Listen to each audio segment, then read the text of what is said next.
pea ki e family mo i maheni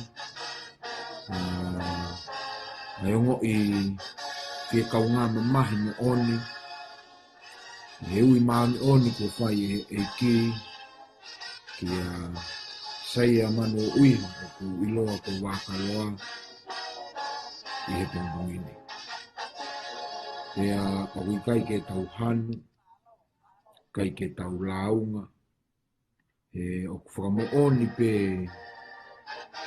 kala e whorofora ko si howana ne whaki e o ku pure pe si howai ki moi me bango pe ko pau pe ke tau whelongo aki pe tau whetaulaki pe moi mate e leo ngoi tau tai whie mawai mo tau ngahi o whana ka koe hala ia ko papa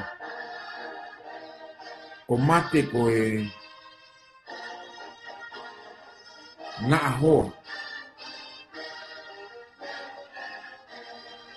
ko e whanonga i mo i koe ko iai ko whawhonga i atu e ka inga lotu tonga sia whitu o Aotearoa ai whepōpua ki kaunga mamahi ki a Timoa Saresi pe moi whānau tau whakawha ku hoki tonu e mo loto whare he ui maoni onia e ki o tariui ai a Wakaloa e houa pongi o e ahoni he ui maoni oni ai e ki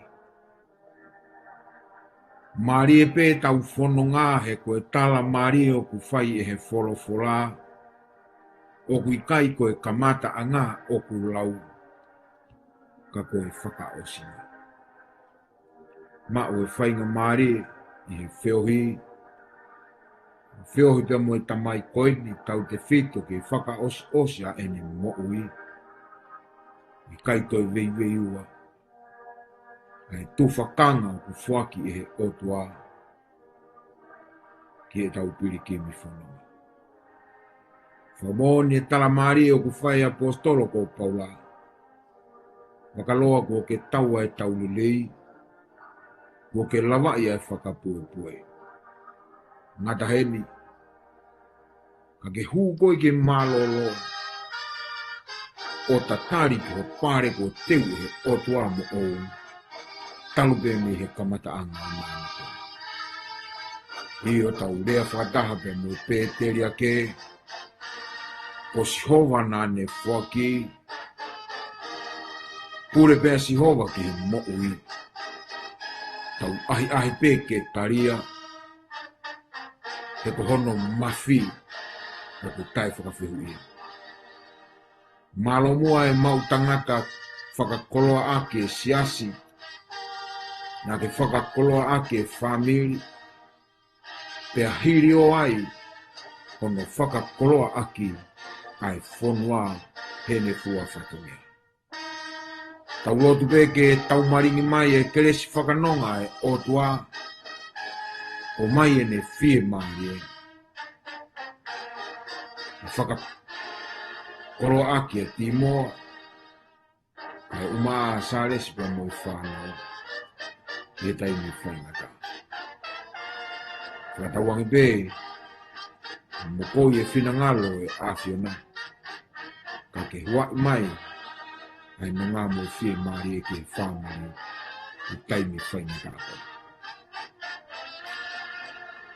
Leo tonga e whakangata I ho tau whonuani New Zealand. Oku mahino pe ho tau ngā hitu whakanga. Pea oku kei o atu pe tau ngāhi koro kalama. E whakamalo ia. Si kau whaifukau. Oku nau whakahoko e whatongia e fiafi lolotonga o ike. Me tau whetongi. Me wahe mau mo ui. Watu e whakamalo. Samson nolo pe mo polo kalama e ahu mōni te. Samuel Alea, Polo Kalama, au tu site.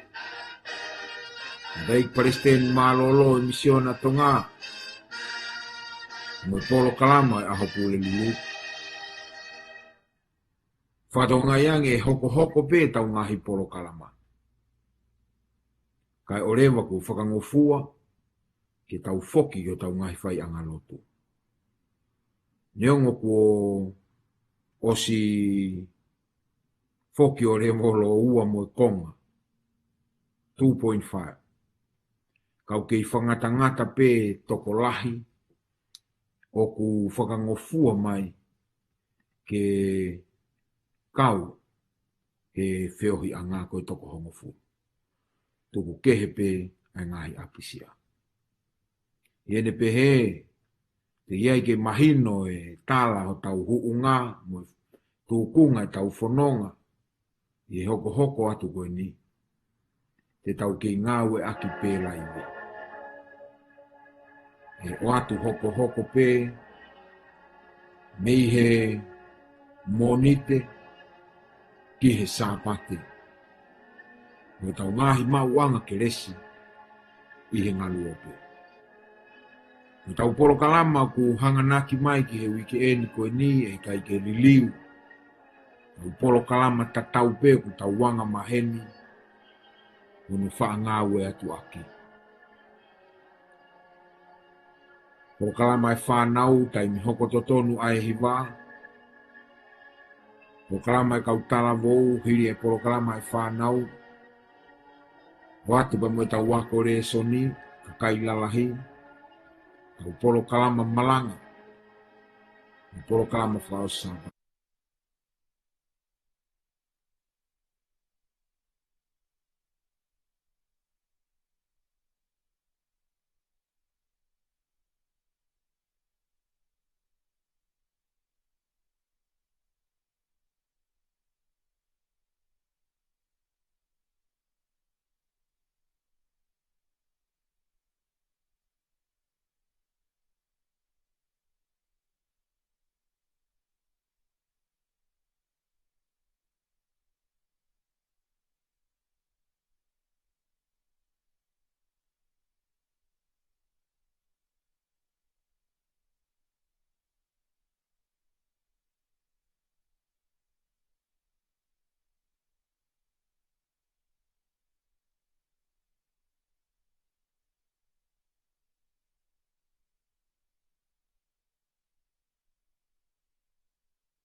Ka watu ko mo ngai tua sila dia bongbongi.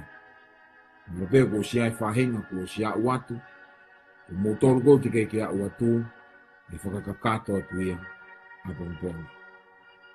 E taim te tau pe mana tua pe mua i heo mo lotu.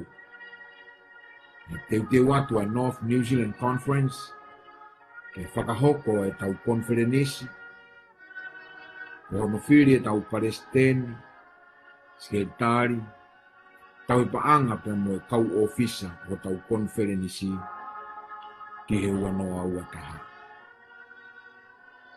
Ia ke whakapapau i e confirm i e taimi, pe tūla hoko i pe mahi nani, pure anga pe mo ngahi whakangatangata. Ka te mau whakahoko ate ngahi whanongonongo ko ia, ka mau pe ai ngahi whakatūtū. Katonga iange foki, i he whakatūtū e tau ngā we, mo ku whie mau e ngahi kauhiwa, ke ngau kau mai, ki he tau pōpoaki koe o ku oatu he laiwi, pe koe whāmiri, pe koe kauhiwa anga maheni, te tūtaki mai ke hiki mai ha mōhiwa, ke ngā we atu aki, ke ngahi sāpate koe, mo tau Polo Kalama. Pau e mau hangahi kauhiwa, pe ke kātaki pe o ke tūtaki mai ke ate au, pe ko ho o si pe ki ho o whai whekau, ke ne whakahoko mai. Ku whie mau au pito ia, ki he tau ngahi pōpoaki i he lai. Kono whakakatoa ko whakamalo lahi atu e te ki motolu ka inga lotu. I ke i fua ho tau ngahi whatongia ke kehe. Lolotonga e taimi whai ngā taa koe ni. O kui kai ke pūri, o kui kai ke fufupi. Ai whai ngā taa o ku whekuki pia mo e whonua. Whekuki pia mo e siasi. Ka koho mo osi kia verenga he fua ho tau ngahi whatongia. O ku maulau ia he kau sevaniti. Tauhi siasi, koe koto tāpua ki mo oni. Ore a peho mo ngahi lotu, ke tau kau whakataha. I hono hake a ki ki tau tolu, ke fua whatongia ke kehe o ku tau whai, no tonga e taimi tonu. Mahalo koe ka kato pe ia, o tau ngahi whatongia, o ku whakahoko atu ke mea i he kau whanongo, loro tonga e tau ke i he lockdown. Iene pehe, i he whewhini, kore whamore more pēka e ngā ue atu aki mua e whainga maari e koe ni ke o atu ai tari lei, o tari loto mawhana. Ke ngahi lau maari e kotoa pēo ku tukuangi homo ngahi whemo i kina ke kehe. Ka mo hoko whanongoa, ai tau wahe polo kalama, whakalau maari e ihe o pē, me he aho ki aho. O kou koe tāpua ki mooni ki te au e whainga maari o e whiafu koe ni, kore whamore atu pē te tau ki kamata wawe pē me he ono, iai ki whatongia a pō, ke u iai ihe e whiawhini. Iene pehe ko whakaakum pē, e tūku mai a ki meniti ke tau wahe ai, ai whorofora e ki. Whakaaua te tali lei ka ki motolo ku mea mai pia mei tua pureanga, waka e atu ki a whataieke, whatawange kaua e o tua pia mo koe, ki a sempaya, toko ua ke tāpu kina koe e ki, waka e atu ki o tuwe fine pia mei tonga, e lini, o whalahi atu ki e fine e ki. Pea moki motolo ko tama peo ku mo mea mai, ke tau kau ngā whanongoa e reo ofa o tua ku whakafou mai e ne tamai o eki. Koe ku lotu ia, e mo koi e lau maari e mā oni, ka ne whakatotoka e ne wholofola i ho tau loto, i he ako wholofola te tau whai, i he whiawhini. Ki mua ki tau kamata, ku kore atu whamore, mo kātaki pe mua o kui, i ngahi wheitu o ku mo iai, kau whai ha tau lotu, ke tāke kina ki tau tolu, e he lau maari e, ka moi wholofola o e whiawhini. Ke tau lotu. Yo tua mafi koe mau tamai alo ofa e a Fiona. O gaige mau fo'i pe te mau fiu he ui ki ho hua wha. Neongo na ngari o ku mau tākua noa ai wafa mā oni o e a Fiona. Ka ko whakakoloa ki mau tolu, mei he kamata a ngā koho o whanau. Pea ko mau hao, tae tangi tau piri ko e mau ilo, ko e mau tamai e a Fiona ku a fio pea mei he langi. E whiawhini ko ho tamai o e ki e ku amanaki ke ne wahe wholofola maa mo maa oni. Ka koe ata mai o kui kai te ne mako pusi, ko ere o kui kai malama, o kou korea ai ai mawhana mo e mo mofi, ai lawe mai ho lau marie, ke whakaho ata pia mea te au, ai reo ofa e a Fiona, i he wholofola e whai ahono wahe.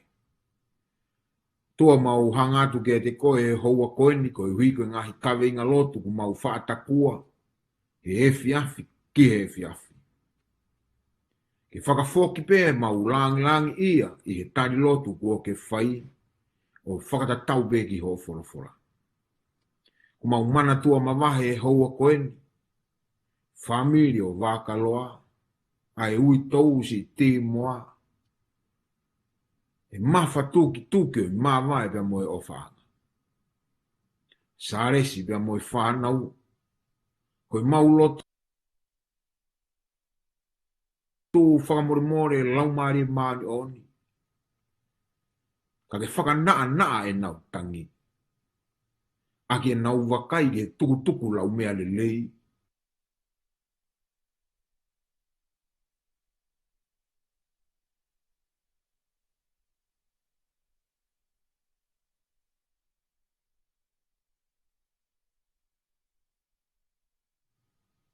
Lau maari maani oni. O whaki aki nau tolu he taimi whaingatani. Tua mauhanga atu kia te koe. Koe uhi koe mahaki o kutakai o mau whonua mo whakamamani lahi. O ku hohori e poto e tangata ke whakamau opo ki hano whaitoa. Ka koe tōke tā koe kau tōke tā. Ko ke toka awhio i hono huunga. O ku mau lotua i ho whakau fō. Nei whakaho atamai e nau. Atamai o e tae malawa. Ke malawa o whakatupunga. Kai whakangofua e mau tauataina. I he hu mo e whakahoko mau whatongia ki he awhiona. Mai e ko uhangat ko hiko tamai o eiki pe mo e wholofola mo ui he e whiawhini. Whakaho atamai ho lau maari maonio ni ke ne lawe i loto e kau whanongo. Pea hiki ai mau lalaka o tau waofi pea mo koe. Ka pao e pehe te mau fia maari e kotoa i a klaisi koe alo. Ka ko mau whakamo ui. Amen. Kore beke o toi hufangatu e ngai tala whakatapu kotoa beke o pawa whakeatu pe me o pe ho wakoeni.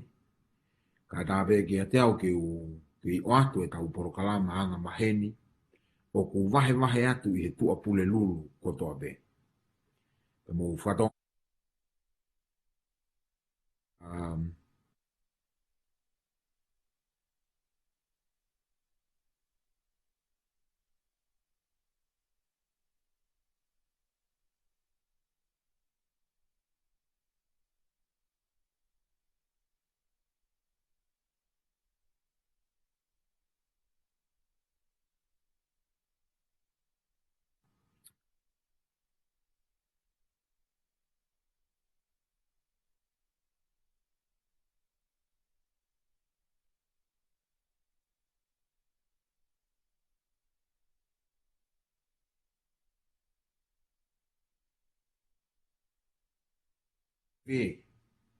He taimi o ko wausia ai whahinga mawhana o e whiohi pe koe pure iau he mooni o e kolosi. O ge mea i koa koe talupe me i teni mo e whenga e tangata ke kumi ki he nonga pe mo e whie maari. Mea pango pe na e hoko pe iai i teni. Na e kumia iwi mo atama ki he whie maari. Ko mea koe wikai ke umahi no i. Lolotonga pe e na whie maari. Kuna toe hohori naua ke na mau e nonga mo e whie maari. Mea pango ko e na kumi na e take kina ki naua ki he wheitu hala. He nana whaka kau koe a kau e ilo lerei mo e kovi. E mawai ai nonga, e mawai ai whie maari. Kane osi toka awhio i e otua i e ne tala i whare ki he uaki o ngō mātua. Ko ho omo nonga mo ho omo whie maari. Ko ho mo tauataina e ngataia he panturi koe. Koe a kau e lerei pia mo e kovi. E ikai te moala. He koe aho te moala ki ai. Koe mo oni te mo mate. Whatonga iange e kau whanongo. O ku kei hohori pe he pe ai whahinga o tangata he aoni. Ke tau kumi ki he nonga pe mo e whie maari. O ku makatu unga me heni e ku whakakaweinga e pōpoaki pe koe whakakaukau o e whiawhini.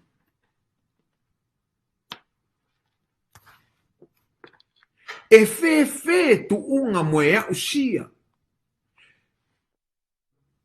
Koe ku whenga ia ke whakatonu rea e whuirea koe experience. E whē ho o au sia. He taimi koe ku ke experience.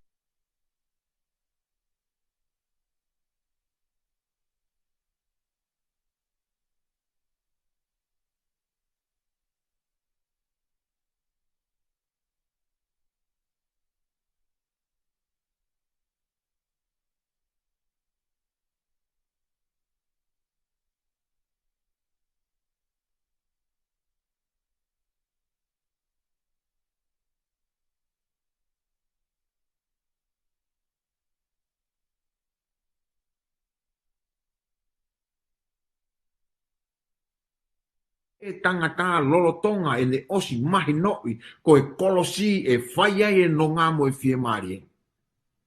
O kuna uke i kumi nonga pe mo fie marie he ngahi feitu hala. Mea bango pe taimi lahi o ku tono no wai moki tau tolu koe ni o ku tau tala koe kau karisiti ane. O ku tau kumi nonga mo fie marie iha feitu u. Kua osi whakapapau i pe ia, hei kai maua e nonga e pia mo e fie maari. Toko lahi o ku whakamamafa he malae oe ako, tokua e maua e nonga mo e fie maari. Toko lahi o ku whakamamafa he malae tuu maari e, tokua e maua e nonga pia mo e fie maari. Toko lahi o ku whakamamafa he iloa mo e ongo ongoa, tokua e maua e nonga pia mo e fie maari. Ka utala whakapatonu mai e he wholofola pia mo e ako wholofola te tau whai i e oua koe ni. Ko nonga mo fie maari e mau pe ia i hao a usia ai li aki mo uina e whai e sisu i he kolosi. Kore meke kamata ki whakakaukau e whiawhinia o hao pia moau. I ipseria Paula na tohi ke siasi kolose wahe ua vesi walu ki he hongo fulu, o beni ahono lau. Wakai na ataki whakahe aki moutolu e tangata e tokotaha, i he fie poto mo e lau whakakaka. O ku tau mo e talatupua a e tangata. O ngari mo e ngahi ulunga ngā whakamama, ka oku ikai tau mo kalaisi. He oku nofo whakamoo mo oni ki a te ia hono mātu aki whonu o e otua, pea oku whakawhonu aki moutolu, ia te ia. A ia, koe ulu, o e pure kotoa pe, moe malohi. No be whakakaukau. Ka ke hanga whakatoka ngai e whakatokanga ku whai e apostolo ki e siasi kolose. O kune hanga ia whakatoka ngai ai mea na e halai ai uluaki ongo mātua. Pe hange bea ku pe mai a Paula ia i he hoani ke te ki tau tolu koe kau whanongo. Ko eni e mea o ku ke i halai.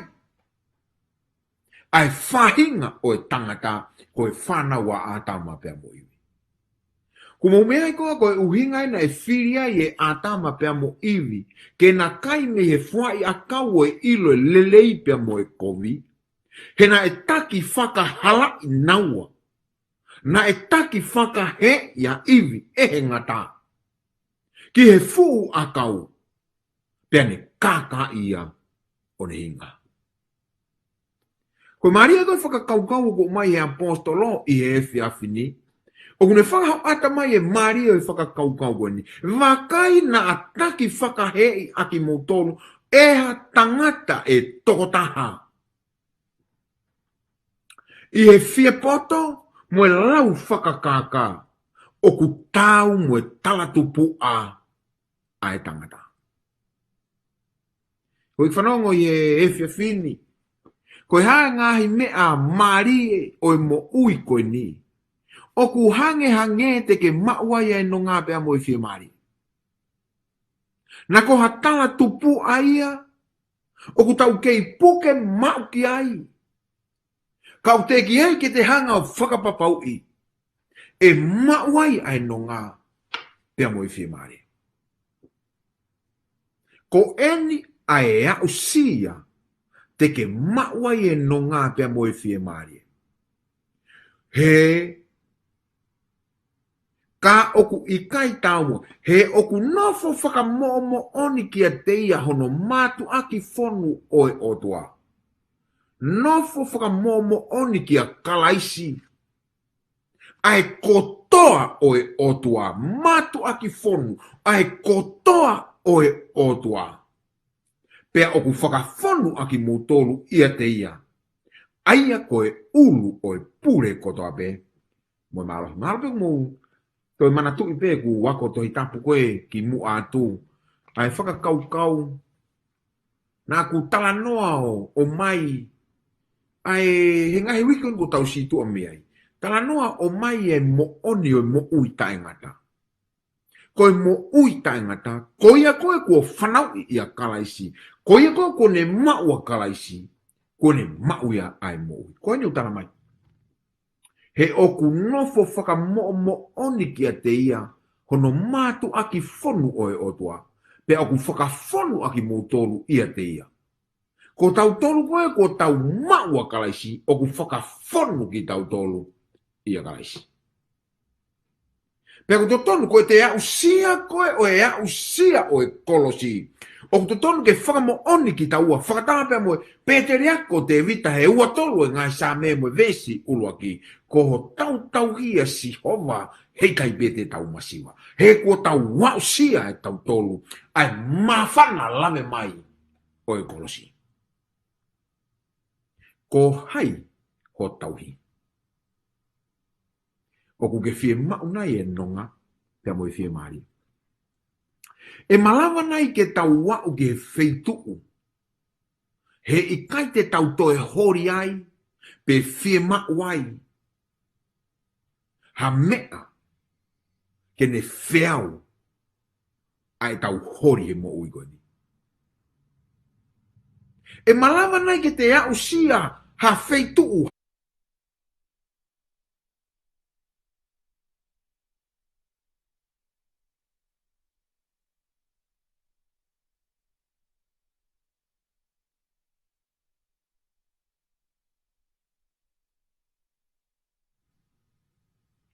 Ha mau ke tohe au la Korinto, wahe ulua kiwe taha fitu me taha walu, o beheni hanolau.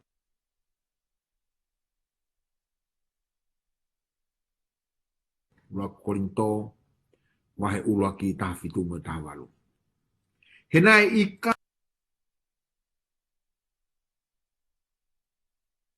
kai whekau au e kalaisi ke pakitaiso, ka ke malanga aki ai ongongo lerei. Kai i kai he poto oerea, te ria na whakatai aunga i ai a kau nai tutuki ki ai a kalaisi. He koe malanga aki ai a kau nai tutuki ki ai a kalaisi. Koe ware ia ki a teki na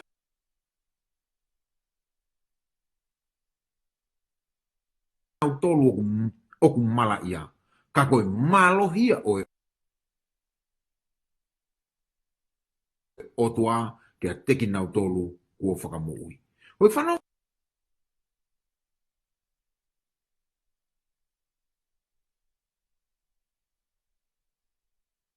i he fia fini. Oku tala whakapatonu mai ke a teki tau tolu e apostolo. Wakai. Ko eni pe tu unga mo ui. Te tau wau siai ai nonga. Mai ke teki tau tolu e apostolo. Wakai. Ko eni pe tu unga mo ui. Te tau wau siai ai nonga mo.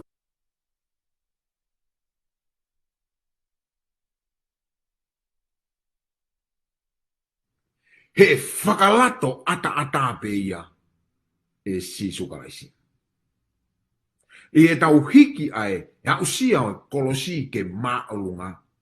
E hiki ai pe moki tau tolu e he kolosi. Ki olunga. Ta koe koe whakapuri e nia i mo ui nonga. Ta koe koe whakapuri e nia i mo ui fie marie. Ko o whe tuku au me he whetu o kuke iai ki he kolosio sisu kalaisi. He ko o hiki koe kolosi ke maolunga ia te koe e hiki ai pe koe e he kolosi ke wafi pe mo iki wafi ta ai au ulau mari luke wahe hiwa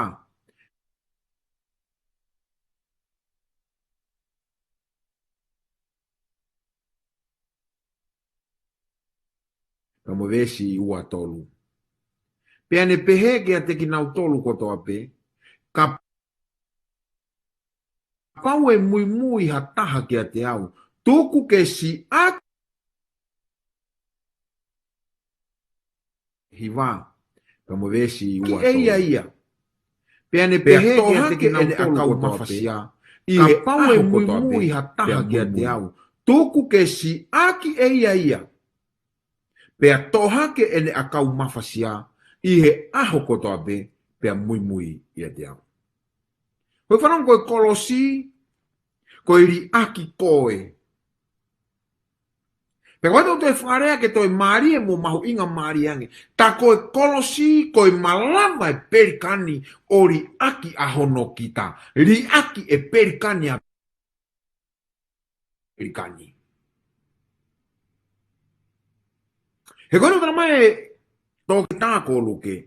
Pe ane pehe ke a te ki nau tolu kotoa pe, ka pau e mui mui ha taha ke a te au, tuku ke ne si aki e ia hia.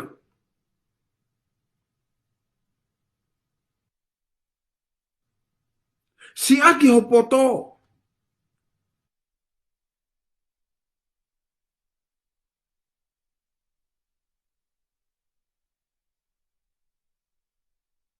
Ia. Si aki ho malawa. Si aki e mea te ke whai. Ka ke toha ke ho a kau mawhasia. Pe koe whakakau kau ene o i whanongo. O koe koe si aki o ku tua taha pe. It is not once for all. Ke consist teni a e te siaki. O ku tala mai e apostolo ko Paula. He aho kotoa pe. Sika whaka mooni koe tau kei kakano. Sika whaka mooni koe tau kei hoko koe.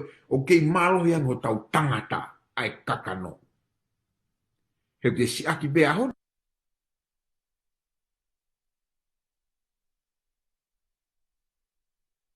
Ni pate toi piki maa bongbongi. Te tuku pe whee poto e aho. He te siaki pe aho. E tuku pe hiksia e aho. Te toi hiksia pe aho.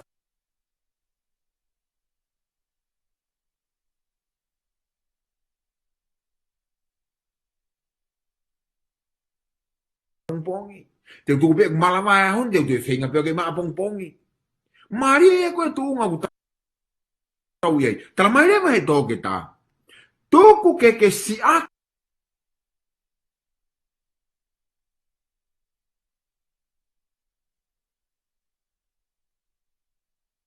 Ki koe.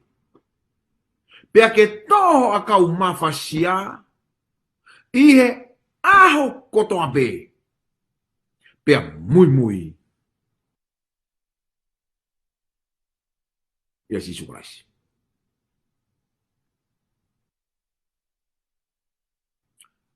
Aho kotoa pe.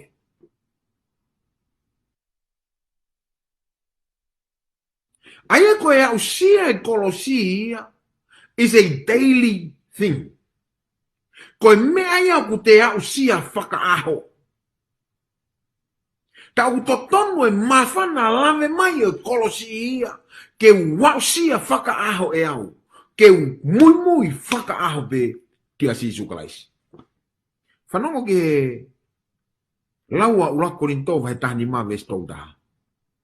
O kou whakaha i ho mou whiewhia, aia o kou mau i a kaisi sisu ko tau eiki. O kou mate i he aho kotoa be.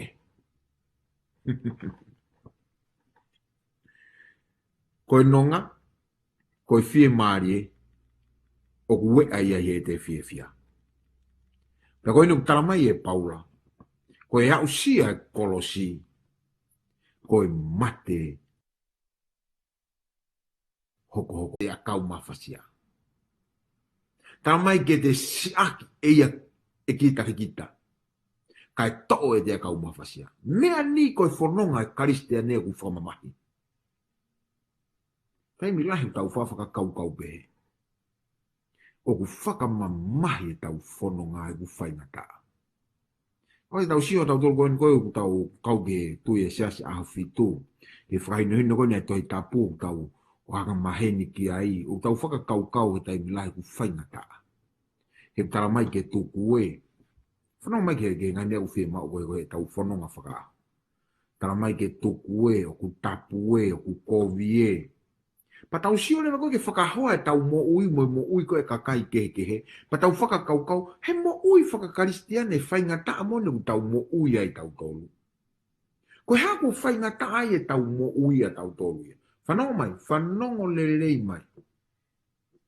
He koe ne ku tala whakapatonu mai si isuka te ki tau tolu. Ai ngahi mea koe ke si aki. He taimi koe ku tau haua ki he korosi. O ku whiema o ke tukuange ho kita. He koe kita ai. Na wako kia he wike kuosi. I whakamui manoa. Na lawe kia re soni. Koe hori o mata. Hori e kakano. Moe laukau e moui. Ai ka mau te uhanga o vete ki e hori e mata. Hori e kakano. Moe laukau e moui. Na tānoa kia e sione koe ofaanga o sisu. O gotong lewa ki haa mahino pehenia. Tukuange ho o hori. Tukuange mo taimi. Tukuange ho malohi. Tukuange ho ngahi whakatutu upe ko o palani. Tukuange ho whaka amu upe ko o anaua. Tukuange ho tau mua ki sio ki he kahau. Tukuange. Tukuange ho ngahi o whanga. Ai mea koe kuke o whai he mo ui koe ni. Ko toa eni. Koe kita ia. Tukuange ko toa ia. Kia sisu. He kai ke lawa ia he kakano. He kutano e apostolo ko e whepaki ku tau whai he aho kotoa pe. O ku i kai ko e tau whakalau maari e. Ka ko e tau e kakano pe mo toto. Pe ko e whepaki au whaingataa. O ku i kai ko e tau e kakano pe mo toto. Ka ko e tau whakalau maari e. Pe ko e ngahi mea whakalau maari e pe. Ko kalaisi pe aku whakalau maari e. Tene malama ke i kuna ai whepaki whakalau maari.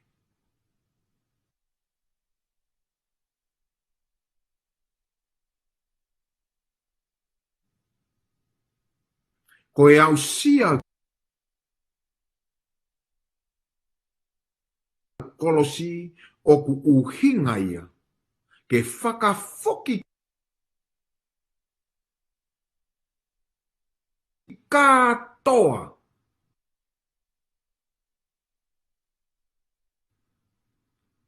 Whakafoki kakato.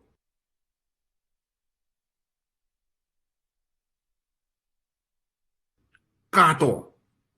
Ai kita.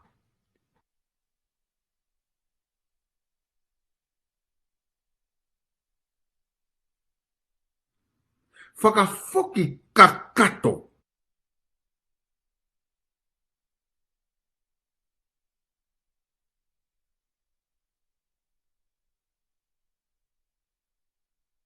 Mo vez tonoa.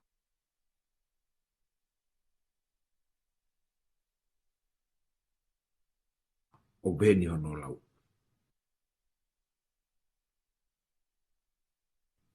O kui kai te uwhawhai e au peha. O kui kai te uwhawhai e au peha mea. O kuhange ko e ku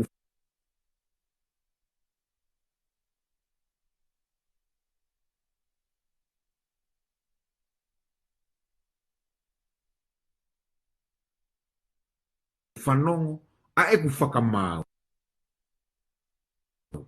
Pe o ku totonu e ku whakamau ko e uhi o kui kai te uwhai ki hoku loto o oku. Ka koe whina ngalo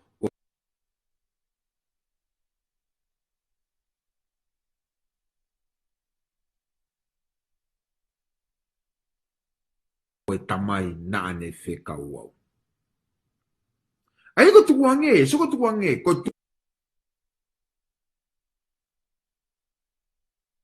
tukuange ko e kita, ko e te whai tu unia me e ku i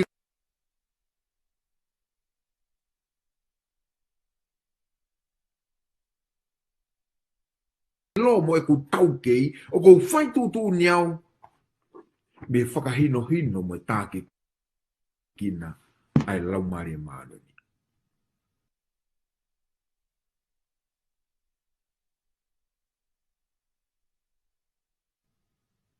Se one vai whawe e stolu wha,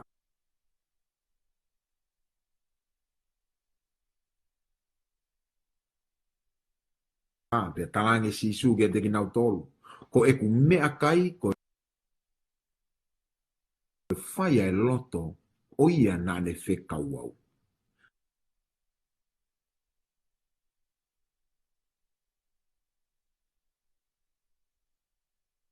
Te koe whakaosi ni ngāwe. So ko tukuange, ta koe tukuange o e kita, ko e te hoko aho pe o whai he whina ngalo.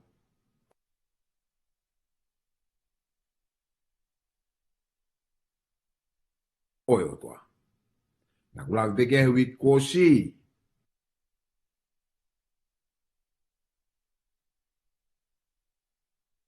Te hui maari e nei whai e sisu ke a pita, ku ke ofa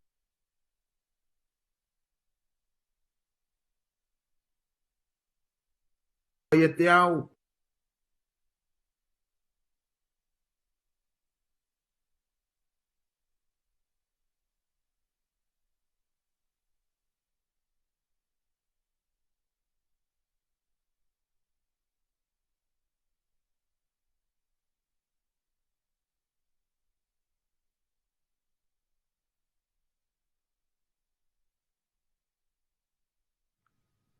Ta koe au sia e kolosi. Ma whana e te au ki e kolosi. Ko e te talango fua ki e ki.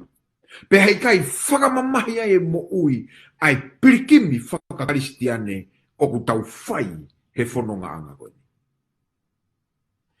Hoi whanonga i he whini ke mateu nai ke tukuange katoa, kakato, hokita.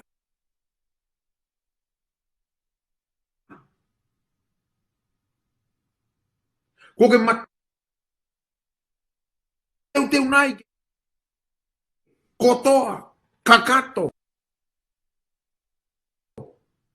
ai koe.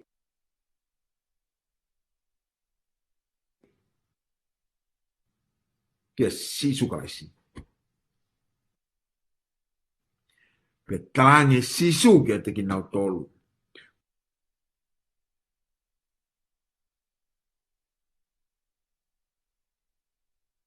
Ko e ku mea kai, ko e whai ai loto o ia nane whekau au, pe a whakaosi a ene ngawe. Ma veo ke a whahinga ku nau talamai whekau e a te tau, ta whoki tau toro ako whakawhai whekau ke tau whai whekau katoa, ke tau whai a ene ngawe. I kai. Kai koe whakau whai whekau pe unau whai ngawe ai eki. Ko tau tolu katoa pe, o ku tau fie a usia, ko tau tolu pe ku tau fie experience. Ai a usia o kolosi. Te tau whakahoko ngā ue ma ai eiki he aho kotoa pe. Aho kotoa pe. Te koe ke whainga dai. O koe ke whakamamahia. He wikai ko au ia ku whai tu uni ko he ku whakahoko ngā ue ma ai eiki. Ka ko tāke kina hoko aho pe koe. E he lau maari e. O toa. Hei. Tu unga ko ia ko mau inga ia he ki ko teisin. O ku to'o mai me he pene e kaunanga i he Act of the Apostle. Pes ni mataha. O ku beheni, ano whakarea. Koe whaien koe whina ngalo. O toa. Koe tukuangi hoko aho e. Holiness is not rapture. It is an entire surrender of the will to God. It is living by every word that proceeds from the mouth of God. It is doing the will of our Heavenly Father. Ta koe koe tuku ange eni. Ta koe koe au sia eni koe. Oi mawhana e kolosi. Koe ma oni oni o ikai koe punakaki. Koe ma oni oni o ikai koe punakaki whakapuripuri. Ka koe au sia o e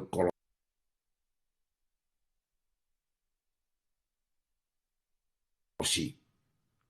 Ta koe ma oni oni koe au sia e kolosi. Pea koe o au sia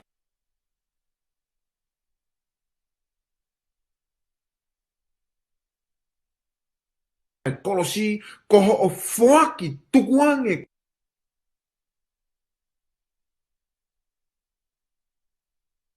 kakato ai kita kihe o tua. Pea teke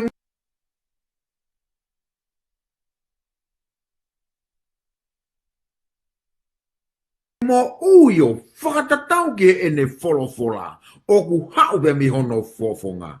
Pea teke e whai o talango fua ki hono finangalo pe ko hono whekau o mai e o tua. Whakawhetai ai aho taulau maari. Iai aho taulau maari. Tamai Paula nai mo ui aki e kalaisi a ene a usia o e kolosi. Whetake kina ki tau tolu e whiawhini. Ke tohi a Filipai wahe wa vesi ni mā ki he walu. Filipai wahe wa vesi ni mā ki he walu. O beheni hono lau. Ke ia teki mō tolu a e lotoni. Ai e whokina e ia kalaisi sisu.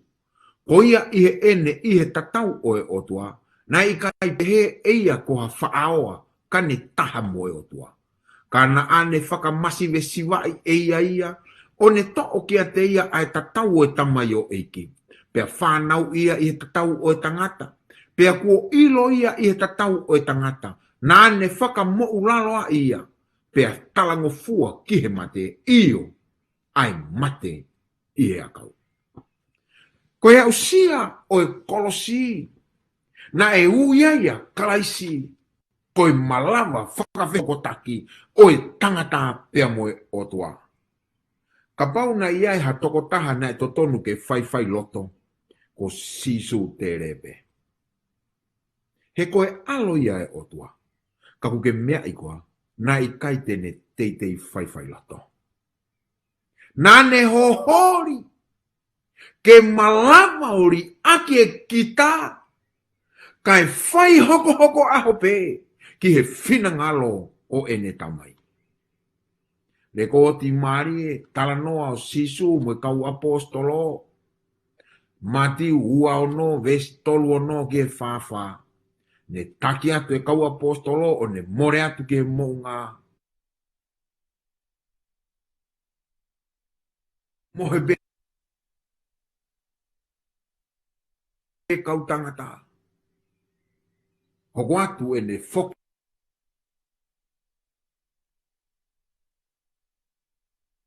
Ki o lotu. Ka koe tua tolu e ne lotu. Ko toa e ne ngahi kupu i lotu. Nai beheni.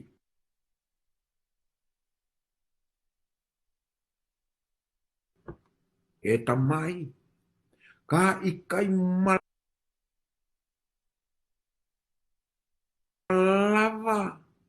Ke tolona ai puni.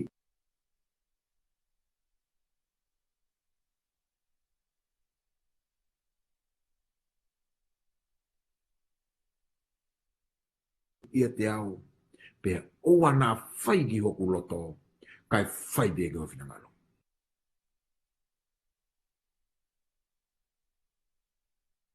tolona ai puni ia te au, pe oa nā whai ki hoku loto, kai whai bea ki howhina ngalo.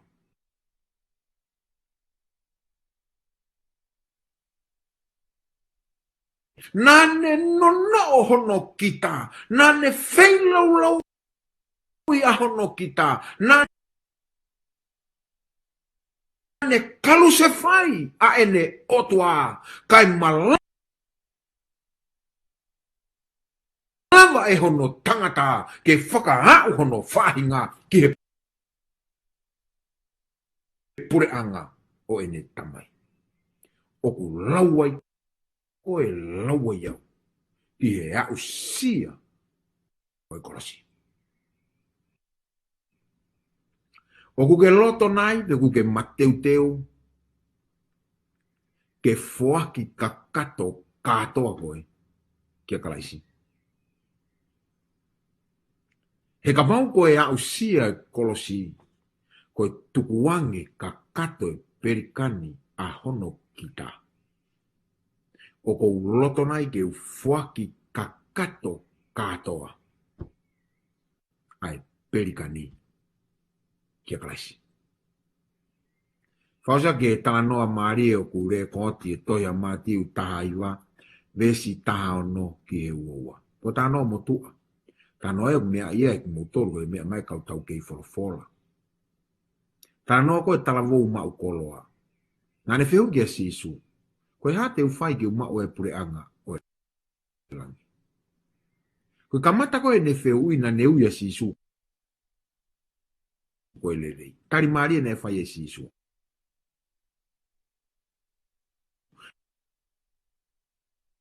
Ia ue ke a sisu koe otua. Nane tari e tala o talangi. O kui kai ha taha e lelei.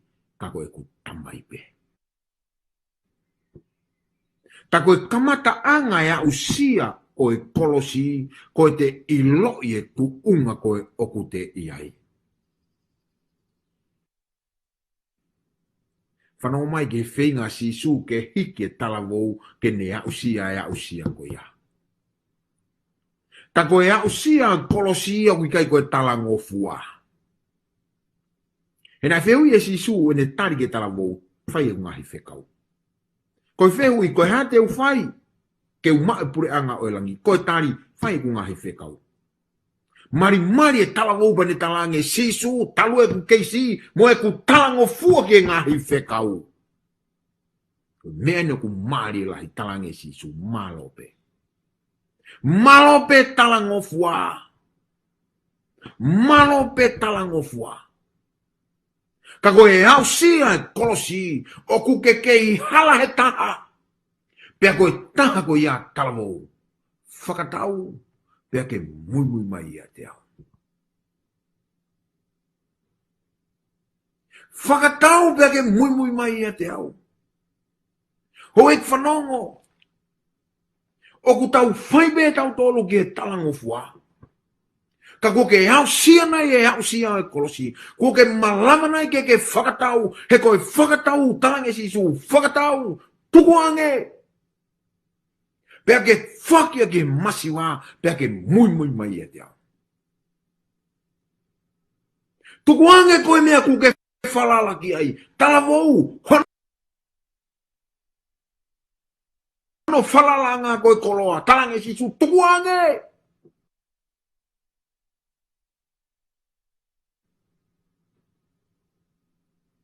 Ka bau ke whalala hopoto. Tukuange koe hopoto. Ka ku ke fie hau sia e kolosi. Tukuange koe hopoto. Ka bau ko whalalanga ho koloa. Ka ku ke fie hau sia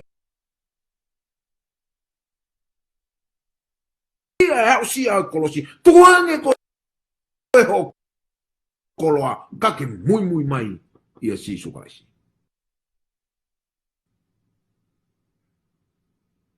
Mui koe. Mui au. Nava kai ku tau kei hala e taha. Pea koe taha ku mau inga mo ma ongonga. ke tau mui kau tolu. Ia si sukarasi. Koe haa ku ke kei halai. Koe haa e taha ku tau kei halai. Taramai to e ula korinto mai tā tolu ma vesi horo tolu. Whaosia ki whakaukau e vea fini. Pea ka pau te u atu e ku ngahi mea kotoa peke e whawhanga aki ai masiwa. Pea ka pau te u whaki hoku sino ke tutu pea ikai te u mau moe o wha o ku ikai hano aunga kia te au. Iyo. Koe tukuange ka kato katoa. Koe mui hoko ahope. Moho akau mafasia. Ia si sukarasi. My friend, to follow Christ, self must be fully healed. To follow Christ is to follow him all the way in self-denial. Iyo koe mui a kalaisi. Keke ea usia e kolosi. Koe hoko ahope ai mui i he otoa. Is Jesus asking too much when he asks for our wills, goals, dreams, careers, appetite, everything? Okune hori mai kene mau, lahi mea koe, more ke mau. Ho ene whaka anawa, ka pau koe taha e utau kei halai, ke tukuange whaka aufuri, ka kato katoa. Le koe ma oni ai au sia o e kolosi. Lo beke e hanga e ki o whai tāpu kina ki tau tolu, mai whakaukau, o ku wahe mo ki tau tolu i he whiawhinu. Pea ki mu tolu koe, nai toki tau mai ki tau polo kalama, whamalo atu. Pea koe lotu ia e toko ni ki tau tolu e ki. Peke whai ha tau lotu, ke whakaosi aki, ai ako whora, moku tau whai i he weekend. E whakaosi ki ko ngaua, mo e ku ako whora koe ni, i tō pue ulo wika hao. Kala munu atu ngai ngafa ngai whatungia ngā aue, moku hanga naki na te mea anu, ke tau lotu. Yo tua maf ke mau tamai alo ofa e a Fiona, mau whamalo atu i ho whora, o ke wahi mo ki mau tolu i e whiwhi. Koe mau lotu pe ia, e whatotoka ia ho mau lotu. Mau kei mana tua i pea ki nau tolu, o mau tāka fua, koe uhi, koe mau whakaamu, e tari loto e a Fiona. Kai ke whakangalo si whamiri o wakaloa hono ngā mo fie maari eke a timoa mo toi ngai whānu. Mau kore ho lau maari eke o whaki e mo ngai whamiri. I he maha ki whakaauha takai e uniwesi koe. Malu ia ki mau tolu pia ki tauhi. E pirikime ku mau whai pia mei taime ki tāni. Whamoremore ata mai he wani. Whamoremore e mau ngai toa no. A uatu e mau lotu ke teki nau tolu kotoa pe whanongoa e polo kalama. Ka pai behe de mau fie maari e kotoa i e